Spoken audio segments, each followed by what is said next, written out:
This film is over 70 years old. It expired in 1952 before my parents were even born. And I'm hell-bent on making a picture with it. But how am I gonna get this in my camera? I have no clue what ISO to rate it at. I have no idea how to start developing it. Is this even worth it? Is this the perfect spooky season film? And do you want a roll of it? Stick around and find out.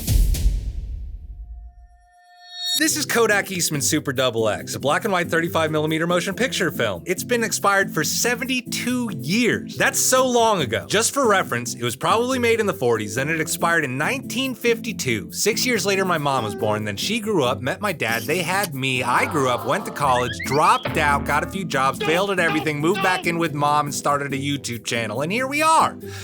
You're all caught up. Anyway, we snagged 3 boxes of this stuff off eBay, but I can't just load it directly in my camera. You see, each box contains a tin with 100 feet continuous length of film wrapped around a spool, intended to be loaded in an old-timey motion picture camera. So how am I gonna get it in my camera? Easy, bulk loading. Bulk loaders or daylight loaders are purpose-built for this. I usually use this Lloyd daylight loader, where you put the big spool of film in here, feed the tip through these felt thingies that keep light out, tape the tip to a canister, and crank it up. But this happened. This film is so old it can't really withstand the friction of getting squeezed through these felt thingies. Luckily, there's a solution. Another bulk loader. Yes, I have a lot of film accessories. This is the Watson bulk loader, which uses this handy gate system that only comes into contact with the film when you're taping up a new roll, but then opens up, allowing you to crank one out with minimal resistance. And ta-da! Okay, now all that's left to do is load this up in the camera and... oh yeah.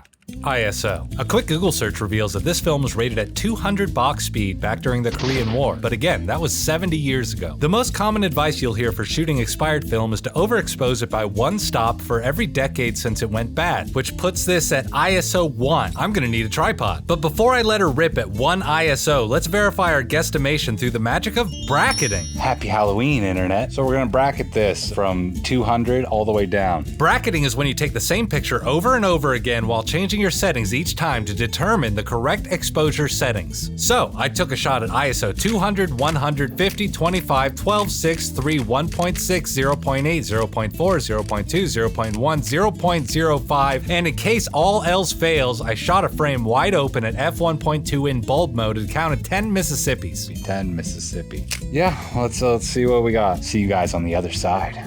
Okay, we got a roll of exposed film. But where's the pictures? Well, hold on, cowpoke. We gotta develop it first. Let's look up some development times. Okay. Well, I guess let's wing it. Let's pour this dev in. 3, 2, 1. Psych.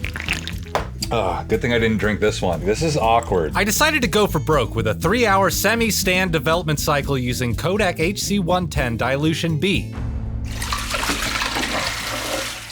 Let's see if we got frame lines. Okay. Oh, well, I do see some frames. We got pictures.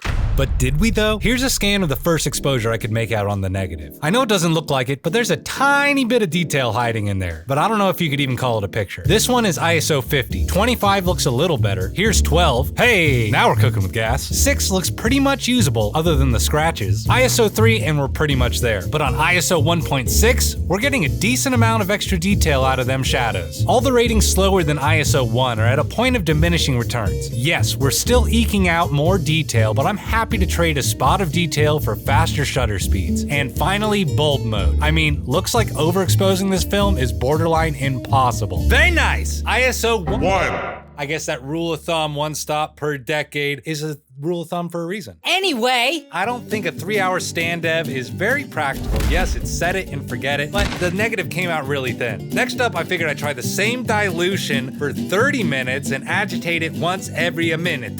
Here's me taking a picture of my dog for the second roll. You're dang cute. Yes, while we might be developing it for a fraction of the time, every time we shake up that can, we're giving it a chance for fresh developer particles to touch fresh stuff at the film. And I don't know how it works, I'm not a scientist, but okay, this is promising. The entire roll was shot at ISO 1, and we're getting a decent amount of tone. But this new dev process seems to have introduced these funky markings throughout. Honestly, I kinda like it. I mean, unpredictable results like this are kinda the whole reason to shoot expired film in the first place. The only complaint, yeah, the negs are still ridiculously thin. I think we can do better. Besides, who wants to babysit a Patterson tank for half an hour anyway? To combat the thin negatives, for the next roll I did a 1:3 dilution for 3 minutes of constant agitation. I'm pretty much throwing spaghetti at the wall at this point. And hey, look! Frame lines! But wait, something's off here. That's not just grain. Reticulation. This wacky mosaic pattern of cracks in the emulsion is a symptom of drastic temperature changes or too much agitation throughout development. And I usually dig the reticulated look, but this is a little much.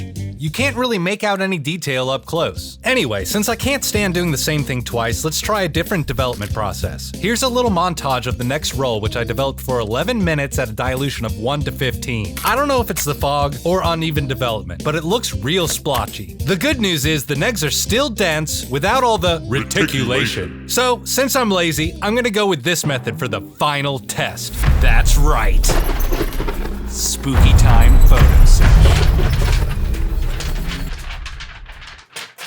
Okay, that's probably good. Thanks, Sarah. So we recently had some family over to carve pumpkins and get spooky for the camera. We made some ghost costumes and crossed our fingers before we started flashing away at full power with the Godox AD200 wide open at f2.8 on my 16mm fisheye. And would you look at that? It sorta works. The uneven fogginess of the film lends itself well to the lo-fi spooky paranormal vibe. We had a ton of fun with some multiple flash exposures. And while these aren't some super conceptual spooky compositions, I'm gonna cherish these wacky shots forever. So, was it worth it? How much did we spend on this stuff? Well, Sarah bought 3 boxes of this for $100 total on eBay. That's 300 feet, roughly 60 rolls of 36 exposures. $100 for 300 feet of expired film, I say that's a good deal. If you're lucky, maybe you could snag a roll of Aerochrome instead. Giveaway time! If you want a roll of this stuff, like, subscribe, ring the bell icon, and comment, give me a roll, and tell me what you want to shoot with it. I'll roll you up a can and send it your way. You just gotta give me your address. Anyway, I had a ton of fun with this stuff. Thank you, Internet. I'm Nick.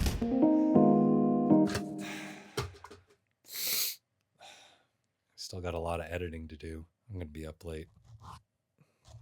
I love you. I love you too. You gotta say it louder, the microphone's over here. I love you too, baby! Bye, Internet!